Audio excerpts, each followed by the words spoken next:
नमस्कार मित्रांनो, आपण आलोय लिंगेवरी मैदानावर आणि लिंगेवरी मैदानात सेमी 7 मध्ये एक शिवकरांचा रॉकी मित्रांनो आपण माग मुलाखत घेतली होती की बैल सर्वसामान्याचा बैल आहे, पण मित्रांनो कंटिन्यू गुलालात आहे आणि मला वाटते तास तर मला वाटते कडच तास काय चुकलं नाही त्याचं. हो कडत चुकलं नाही.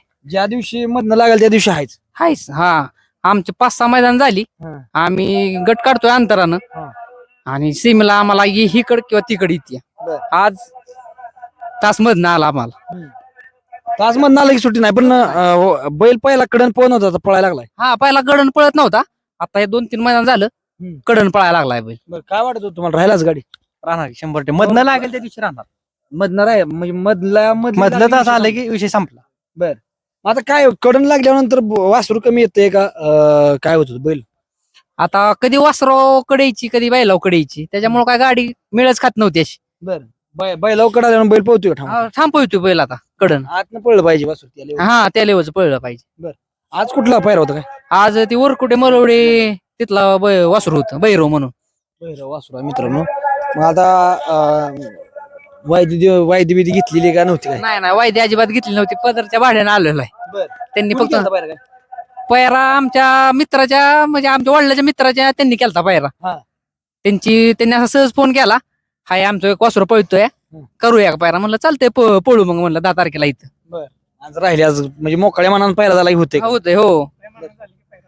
काय हो बैलाचं म्हणजे बैल मला वाटते आजपर्यंत गाडी दिली नाही बैलानं कधी. नाही विषयच नाही की तसं.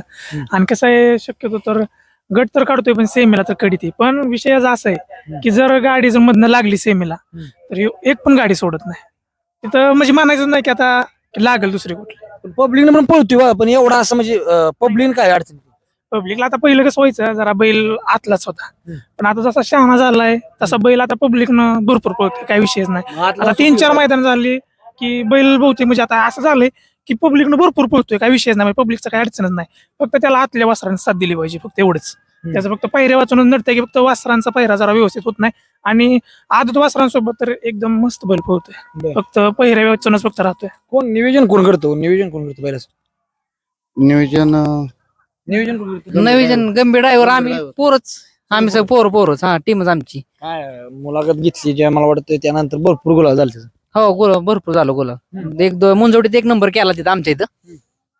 परत म्हणजे ह्याच्या माग बैलाला मित्रांनो आपण सांगितलं होतं बाबा बैलाला पैर होईना आता म्हणून गुलालाचा बैल नाही.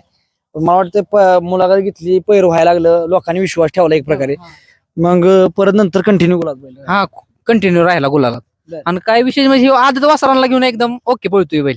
ओपनला पळतोय का? ओपनला हाणतच नाही शक्यतो आम्ही. कवचित कधी तर हाणतो जवळ असलं तर मैदान, नाही तर आदत वासरांनाच घेऊन पळतो आम्ही. आदत बरोबर बैल चांगला पळतोय, म्हणजे ओपनला म्हणजे त्या लेवलचा बैल लागत नाही आपल्याला. लागत नाही, त्याच्यामुळे आपला आदतच घेऊन. आणि ओपनला जर चांगला जर आपल्याला बैल भेटत असेल का नाही तर कधी पण आपली गाडी राहू शकते. आणि आता काही विषय नाही की आपला पब्लिकला पण पळू शकतो, त्यामुळे फक्त आपल्याला एवढंच पाहिजे की एखादा बैल चांगला पाहिजे, फक्त आपल्याला गाडी राहणार म्हणजे राहणारच गुलाला. काय सांगताल बैलाबद्दल? बैल शिस्तीत आहे आणि आदत वासरांचा गुरु आहे. आदत वासर घेऊन पळा 1 नंबर बैल. मित्रांनो, एक शिवकरांचा रॉकी म्हणजे बैल जर ह्या साईडला बघितला तर बैलाचं जर संपूर्ण जर बघितला तुम्ही बैल, तर बैल असा भरदार शरीर आणि धनगरी खिलार एक प्रकारे. आणि हे बैल म्हणजे ना देशी बैल आपली मालकाचं नाव करते, सेमी चालतं खाली मित्रांनो. बैल 1 नंबरातला आहे. आता मला वाटतं तास 2 आले, बघू काय होते. गट क्रमांक किती मध्ये पळाला? गट क्रमांक 4 मध्ये पळालो आणि सेमी 7व्या सेमी 6 नंबर तासावर पळालो. काय वाटतं आज एक गाडी अंगाव आहे. बघूया आज काय होते मित्रांनो. धन्यवाद.